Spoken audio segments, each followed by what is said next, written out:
Yo, what's good, y'all? It's your boy, Chike Investing, back here with another daily series of NQ review. Okay. So, and this is also going to be where we're teaching the ICT 2022 model, right? That is the flagship model on this channel. That is what we trade. And I'm going to be going over the ICT 22 models that showcased itself today on the charts. And I'm first going to teach you guys what that is, right? If you know, I have a really extensive video on the ICT 22 model. So if you don't have a familiarity with that is, with what that is at all, and please go check out the video that is at the end of this particular video.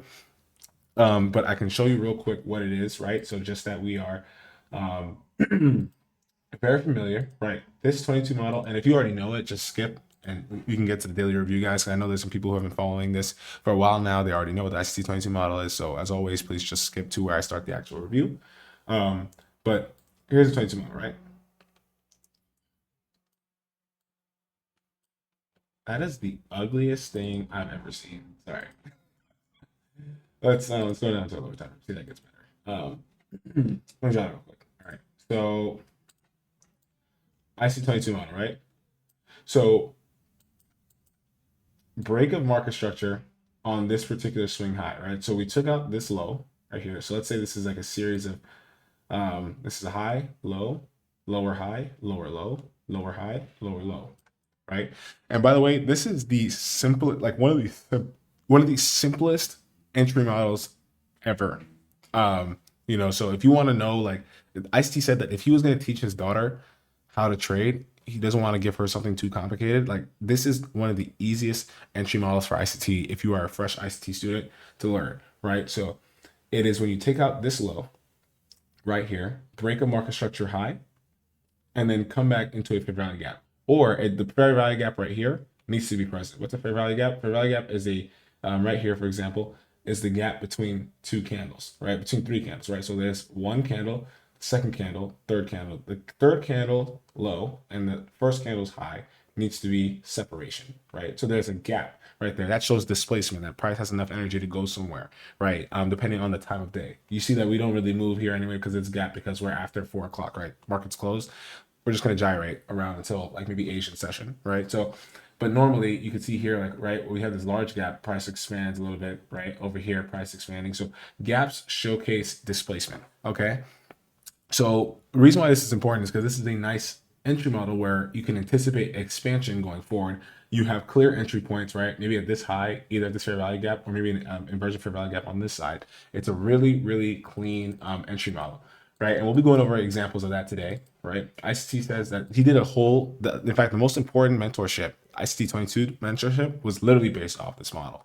Okay, so we're going to be going over that today and the different examples that we saw throughout the day. But we're going to start off with a daily review, right? Because there's no point in understanding what's going on in lower time frames if you have no idea what's going on in higher time frames, right? Like daily, 4 hour, 1 hour, 15 minute, like those are very important to understand because then you know where price is likely to draw to. And if you understand where the draw liquidity is, right, or that is, or where the bias is going, that is going to enhance the profitability of the 22 model like literally tenfold. All right. And I back tested this, like taking 22 models, like there are other models where you could just take intraday and scalp. But the 22 model is particularly a model where you need to be understanding where price is going because either it's going to be a reversal or it's going to be a continuation to where price is going, right? And the way that the risk reward works, it's best when it's actually on a longer term trend to somewhere else, or there's a short term reversal going to where the actual bias is, right? And so let's start off with the daily, then we'll go down to 4 hour, 1 hour, 15 minute, 5 minute, and then we'll go to the 1 minute, right? And we'll go over what are the different 22 models that showcase itself today, and as you guys can learn and get mentored on what are the ways to take a profitable 22 model trade. All right, so let's start off with the daily. So what happened, right? Today, there are two things I want to highlight in the daily, right? So going over last week, Thursday, we expanded, we took out this low right here. What do you notice about this structure? This is actually a 22 model on the daily. Isn't that interesting? Right? So we have all this liquidity below here and here, and we've taken out all these highs over here. We're inside a weekly fair value gap. That's what this is. Weekly fair value gap city. We expanded above it, came through below, took out this high in the process over here, and took out this low, right? And then left a fair value gap. This is the break of market structure right here, right? This was the purge of liquidity. this was the break of market structure, this was the fair value gap. Those three things always need to be present for there to be a 22 model, right? And it had a very nice close below last week's previous low, week low. But what do we leave in the process, right? The fair value gap that we got, that we are likely to return back into. You know, almost 80 to 90% of the time, we will at least return back into this fair value gap, depending on how we close or what may be in the way, right? So this inverse fair value gap, if it was lower, we probably wouldn't have seen us return back into this, right? But there's nothing really obstructing us from at least coming back into this particular fair value gap. Maybe this wick over here, but we did close above it today, as well as, you know, this breaker, it's a little higher. So like it's the fair value gap was right here. It's very likely that we can at least come back here, maybe come to the consequent encroachment of this breaker right here as well, or we can come out to this daily fair value gap. Oh, sorry, the daily volume imbalance as well. We can come as high as that. I wouldn't really like to see that. I like to see us keep that open, because then I would be very confident that price is really bearish. We can come down all the way to this daily fair value gap over here on the daily. But what happened today? That's one thing I wanted to showcase to you. One is that we had this fair value gap as the major draw on liquidity, right? Once we had this up close candle right here, I thought it was pretty likely that price is going to come back to this fair value gap, right? And plus, like I said, we didn't have much in the way stopping it from coming back up there, right? So, and also something that MMXM trader teaches, right? ERL to IRL, IRL to ERL, right? So ERL is external range liquidity. That is like this low right here, where we have taken out a major low, right, or high, and we left a internal range liquidity, which is a fair value gap, right, or volume imbalance, right, that we've left open. So now that we've taken out an ERL, the draw on liquidity is now to come back into the IRL, and then we can go back and take out the ERL again. The new ERL is going to be this particular low. Backtest that, you'll see what I'm talking about, right? Every time you go to a fair value gap, a lot of times, if you're part of a larger range structure, you're going to be taking out the next high or low after that, right? Especially if you reject from it, the next round liquidity would be this low. If we reject here, next round liquidity would be this low, and then we can maybe take out some of these LRRs over here, like I said. All right, so we've come back into the daily fair value gap. That was my drawn liquidity for this week. I talked about it in my video yesterday. And today's election day, so we did have a little bit more volatility today ahead of FOMC tomorrow. Pretty interesting. It could have been 50-50. We probably could have chopped. But here's another thing I wanted to point out. Yesterday, I also talked about how we had this big candle right here that no daily candle before it has taken out this low, right? So this candle has not taken out the low, and this candle has also not taken out this high. Like the high of this previous day candle has not been taken out, right? So we are now consolidating until we actually expand and take out one of these highs. And so I told you that on the channel before, that at least around the third candle or so, third or fourth, fifth candle, you can see if we're going to consolidate for a little bit, that we can actually start expanding to take out one of these highs right here. And that's what we started doing today, right? We couldn't quite get all the way to this daily candle's high, and that makes sense, right? Because this is 343 points in one day. I mean, that is a lot of points, right? Like this candle is 487 points. Like, look at all the other candles. We don't really get candles like this very often. Like, we're usually around 200 to 300 points a day in moves, right? And once we, like to come back all the way into this range, like that would have been a point we would have needed to go at 454 points, right? Like that's not likely to happen in one single day, right? Especially when it's election season and we have FOMC. Like, I'm not expecting a lot of expansion until those actual news come out. And so, but how can you use this knowledge? If you see price starting to expand, it's probably on its way to take out this high right here, right? Because eventually it needs to take out this candle's high or low. The previous day's candle's high or low are usually getting taken out in every candle, right? If not the first candle, the second candle, and third or fourth, fifth, right? So I start to see expansion away. And there's actually something on a lower time frame I'll show you later that also gave me an inkling that today was going to be a bullish day as well. And it had to actually do with the opening range gap. So just keep that in mind, all right? So we have this daily high that we need to take out. That's what we started aiming for today. Actually, and the third thing I actually want to show is SMT with ES, right? So ES actually already took out that big candle's low, right? That low got taken out on this candle right here.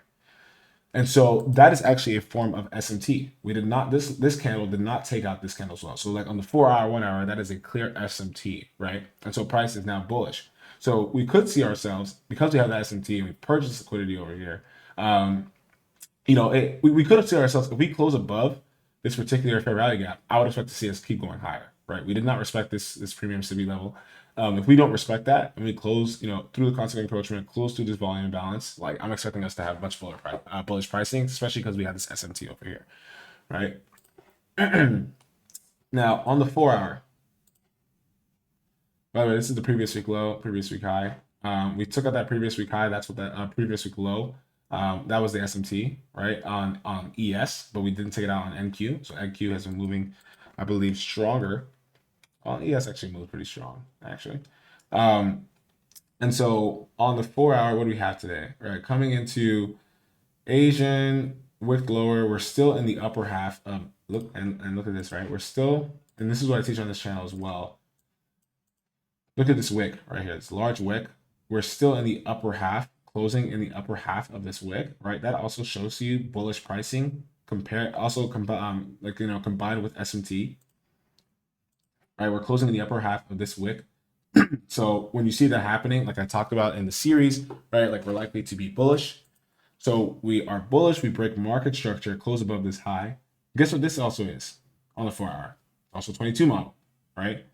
Low, got taken out by this low, break of market structure right here, fair value gap, right? And we closed above this particular high. So sometimes you don't see us returning back into this fair value gap, right? You have this particular, the reason why we didn't return into this fair value gap today, and I actually made this mistake, right? When I took a trade, I took a short. I wanted to see us come back into this 4 hour fair value gap SIBI. But look at this inversion fair value gap to the left. I did not see this today, and that was my mistake. And that's why you always want to do a higher time frame analysis in the AM and PM session, right? So going into, by the time we closed on the 10 a.m. candle, right, we had closed above this 4 hour inverse fair value gap SIBI, right? So combined with this SMT and this purge of liquidity over here, plus we were in the upper half of this particular wick, like we're showing that we're showing clear bullish pricing, right? And we have this 4 hour fair value gap, inverse fair value gap in the way, right? When we have a 4 hour, when we close above a 4 hour inverse fair value gap, it's very likely that we do not come back into this bullish fair value gap right here. And if you don't believe me, go ahead and back this to yourself. This is what will now constitute a breakaway gap. This is one of the things that can make this a breakaway gap. So now price had the opportunity to retrace back down, but it didn't. You can see it just stopped at the high. It just stopped around the high of this 4 hour fair value gap instead of coming back down here. And now we're expanding higher, right? So we could be on our way to fill out and take out this previous this daily high, right, on that daily high from that has not been taken out yet on NQ and ES as well. And we need to start expanding towards that. That's what I would probably like to see over the next coming days. But we have the election tonight and we have FOMC tomorrow. Like anything could happen now. Like even though we're seeing this, the manipulation leg hands can come in and do whatever with price. But if this was a normal week, that would be my bias, right? We now have this breakaway gap that just formed. We have this daily high over here that has not been taken out, and we've tapped the high of this inverse fair value gap. We can just keep going higher later, right? So how does this inform your trading in the day? You should be only taking longs today. Based on the analysis that we saw, like this is a long day, right? Because the 4 hour, think about the SMT as well. Like when you're seeing an SMT like this, you start seeing this expanding. Even on lower time frames, when you see SMT, like the candles are typically just bullish candles, right? They're just like the next couple candles are just bullish. That should inform your bias on a lower time frame, okay? So on the 1 hour, what do we have here? So coming into, we just pretty much jetted around all night. I believe this is a new day opening gap right here. We came back and tapped that starting around the 9:30 open. Yeah, Asian, we formed this low. And then we just kept going higher until 9:30 open. You can see overnight, there wasn't too much movement. So we started to see expansion in the AM, right? So if you see not a lot of movement overnight, you can expect expansion in the AM. That's a good time to trade. If you saw a lot of move overnight, you can probably expect this to just consolidate in the AM when price comes in. So we see price going up, right? Closing through the CE of this particular 4 hour fair value gap. We close above the daily high. We find support on the consequent encroachment of the 4 hour fair value gap, as well as coming back into a 1 hour fair value gap right here, tapping that and rising higher, forming a bullish order block. We come back down, we touch the open of that bullish order block, closing inside this wick right here of that order block, and then rising higher. So you can see that 1 hour is also supporting, premium or bullish pricing as well. We had this retracement coming into lunch, right? So if we expand higher during lunch, we can find ourselves retracing back into the daily range. That also happened to overlap with this particular order block and the high of this 4 hour fair value gap, inverse fair value gap. This is obviously supporting bullish pricing. What does this inform your lower time frame trading? You do not be taking 22 models that are bearish. Take 22 models that are long, and I will show you how they work on a lower time frame. Just stay with me. All right. 15-minute. This is where we start to see the opening range gap, right? I just like to show it on the 15-minute. You can see it on other time frames, but I like to see on the 15-minute 5 and 1 versus the higher time frame. It's just not as clear sometimes. So Asian, we had reversal taking out this particular low, coming down to around the constant encroachment of this particular wick over here. Then higher, breaking market structure above this high, leaving this gap open, right? So it's breaking away. Price comes back down, but it fails to touch this gap. That shows that we're pretty bullish, right? We come back higher, gyrating until just before 9:30 a.m. Around 9 o'clock, we took out a few LRRs here. And then going into 9:30, we broke market structure. How does this inform your trading? Sometimes when you see that we've taken out liquidity and we're showing bullish price action, like if you see a purge of liquidity that is opposite to what price action should really be showing, like this continuation purge right here, right? At the 9:30 open, you can see a continuation, right, of that overnight move.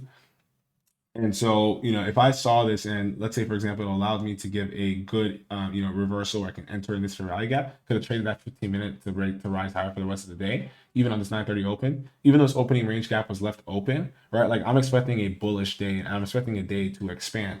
Now, also, when you see this happening, this opening range gap, there's no willingness for us to return back into it. There's very little opportunity for us to come back in there.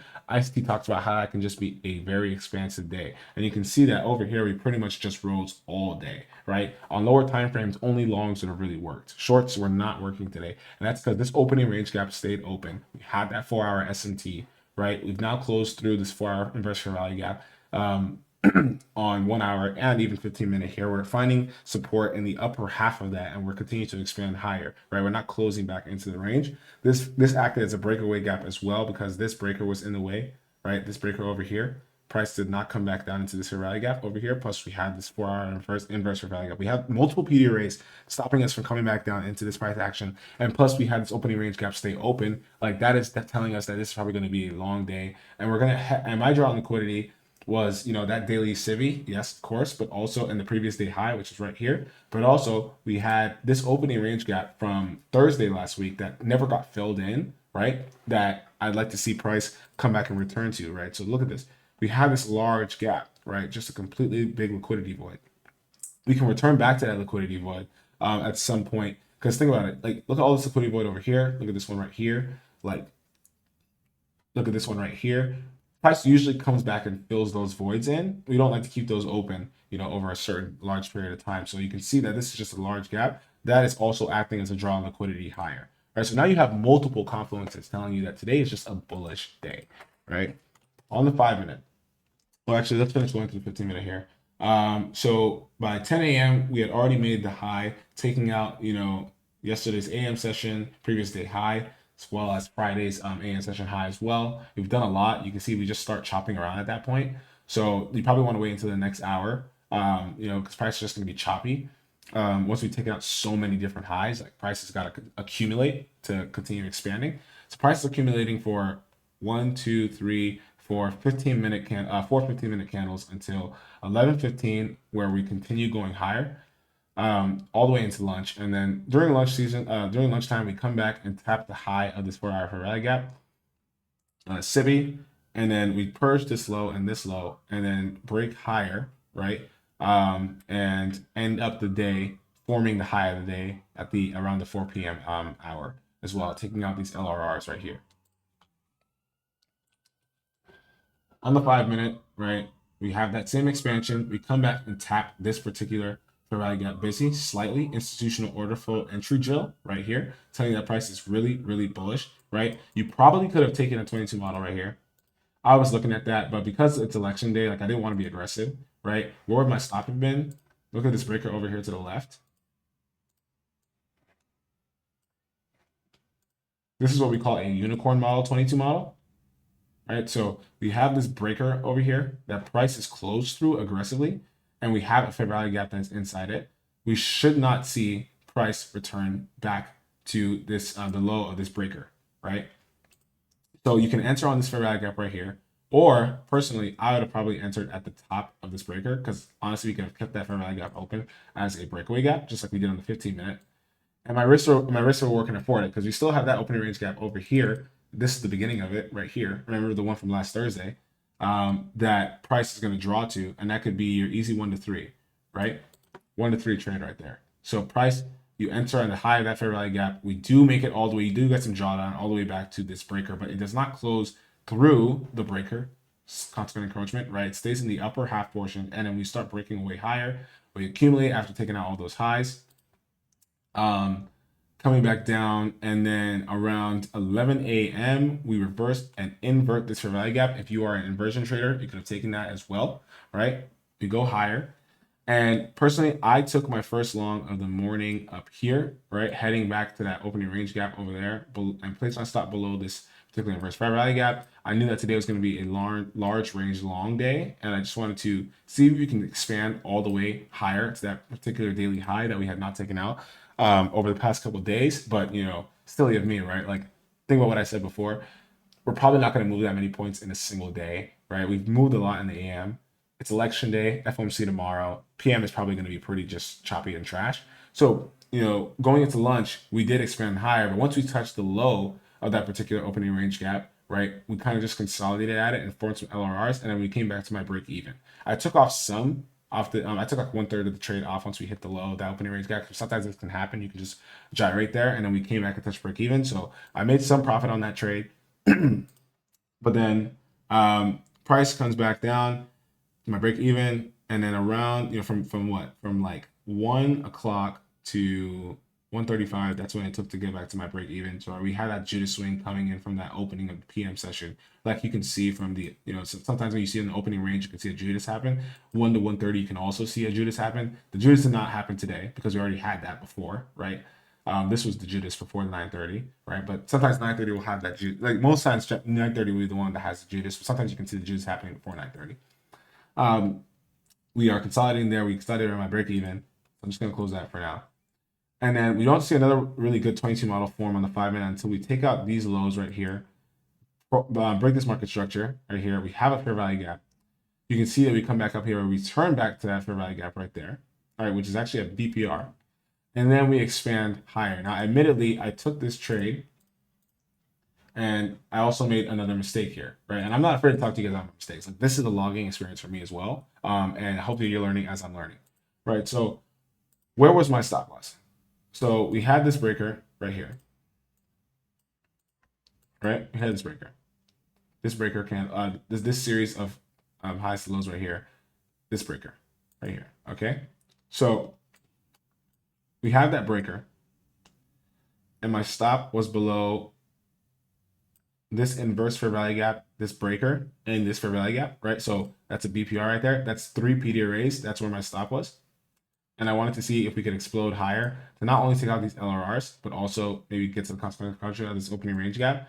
But I mean, think about it. It's like FOMC is tomorrow. It's PM. We already had a lot of movement in AM. Like, that would be unreasonable to expect that much price movement in the PM session, right? Even though we're in a very large range update, we still ended up getting it. But look, I entered right here on this particular candle because that's when we turned to the breaker, right? Like, I would have entered here on this fair value gap, but price had already broken above, like price, like over here, price had not broken market structure yet, right? So we did not have a 22 model form until here, right? Where now there's a fair value gap, small one right here, very small fair value gap right here, right? I enter at the high of this breaker that has a fair value gap. My low is around the low of the breaker plus below this particular inverse fair value gap, a couple handles or a couple ticks. And I'm aiming for higher, but price has a down close candle as we formed this fair value gap right here. And you can see that led to a very sharp down close candle here. Plus we're in such a large premium, but I was pretty confident in this really clean, relatively equal highs forming, right? But I pulled out because we had such a strong close to this consequent encroachment. But like I said in this channel, when you have a strong close below the consequent encroachment sometimes, or even just a shallow one,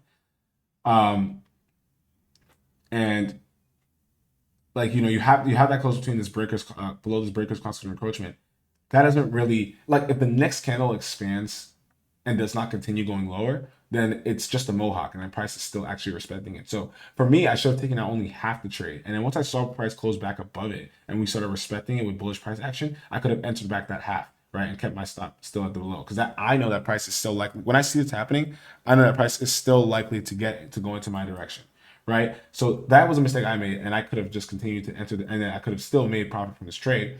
But you know, admittedly, you just make mistakes sometimes. But at least you guys are learning with me as we're talking about this, right? So that happens. We go above here, and then we take out that relatively equal highs around 410, and then we just kind of sell out for the day. That would have been the most price action we could have gotten. So honestly, like the R to R wasn't really there. Let's see what that R to R is like right here. Like it's 1.5 R to R. It's not really great. I like to take at least 1 to 3. That's just my strategy. I have a risk to reward strategy I've gone over on this channel as well.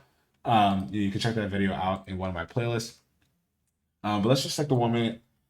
Finally, see if there were any good 22 models. Most of it was on the 5 minute, and you know I like to go to the 5 minute when there's a lot of like, you know, choppy price action, especially when we have like a week like this where it's election, this FOMC. I want to see higher time frames really move with magnitude and speed, because a lot of times the 1 minute can just like gyrate around a lot. But let's look at the 1 minute here. Excuse me. We have this breakaway gap form. We come back into this redelivered rebalance price range, right? Price goes up and down on its wick, and price expands higher. A lot of times you see price come just into this particular area, but does not need to come back down to this breakaway gap. So we saw price go through higher, close through. We don't see that. Just see that. Go through higher, form this bullish order block, come back and tap this volume imbalance right here, very small one you can't see. Price went higher, formed the fair value gap. And you can see here, this level right here is the 4-hour fair value gap that we talked about earlier, that eventually became an inversion, right? And then look at this particular basically that is getting respected, right? That was formed, that got respected. Price came back into it, even though it wicked lower. Price still closed in the upper half of it. You can see we're respecting the upper half. We do have a slight mohawk here, but the next candle expands. Like I said, if you see it close to the consequent encroachment, the next candle comes higher. That means we're still respecting it. It's just a mohawk. Price goes higher, inverts this 1 hour for value gap. 1 minute inverts for value gap. Breaks market structure, continuing higher. This is a 22 model right here, because we have this low that took out this low, and we have a breaking market structure right here plus a fair value gap. But we did not get a good retracement back into this. Heading higher for that opening range gap, so I did not enter. Price went higher, and then once we took out some of those highs from over here on the left, price gyrates all the way from what 10 a.m. to about 11 o'clock. So the whole 10 a.m. to 11 hour, we're just gyrating until the 11 macro, or we form another 22 model right here. This was actually a nice 22 model, right? We're in a macro. We still have liquidity higher plus that opening range gap above. You could have kept your stop below even, let's say, this particular order block right here, because you have this inverse fair value gap, you have this fair value gap right here, and you have this order block that's 3 PD arrays.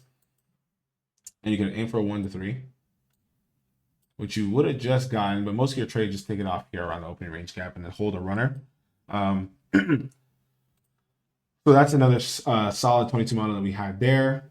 Price goes higher all the way until about 12.19, and then we are just gyrating all the way until, let's say, 107. So that's 1 to 130 arena where we start going back down. And then, you know, because that's a Judah swing, right, from 1 to 130, taking out the lunch lows and liquidity, LRRs over here. Price gyrates again. We don't get really any good movement, right? We're just taking out highs and lows here. Like this looks like a 22 model right here, but because we wicked above this high and came back down into the range, not a really solid 22 model I would have wanted to see, especially in a PM session, right? After a large range expansion AM, I want to see very, very clean price action. We come over here and we hit the 4-hour fair value gap, 4-hour inverse fair value gap high again. We're just teetering around the high of that. And then we are in this particular breaker on a 5 minute right over here. Well, no, let's just leave that for a while. Price comes over here, takes out these highs, comes back low and takes out this low. And then pretty much just gyrates all the way to the top. Not really clean, nothing really clean here I would have taken on a 22 model, right? Like this kind of looks like a 22 model here where you have this low taken out by this low. Then you have a breaking market structure with this fair value gap, but look at all these equal highs that we just took out. Like that's the purge of liquidity. Like not a very clean 22 model I would have wanted to see. I would have loved to see these stay open and then use that as my liquidity target. Like once we've taken out a lot of these targets over here, like you can just see price like kind of chop, especially if you see large volume candles coming back down. Like you can just see price coming into looking for the next purge liquidity over here. Plus, what time did that happen? That's within the 315 to 345 macro. So in the macro, we're using a person liquidity as well. So we took that out, especially after taking out these relatively equal highs. But we did have these highs over here that I could have been aiming for. And you don't really see another 1 minute, 22 mile that shows up, which after those highs get taken, but there was on the 5 minute we went over earlier. So anyway, that is today's review. Thanks for watching. Peace and love. Make sure you guys like and subscribe, and leave a comment what you want to learn next. And yeah, I'll see you guys next time.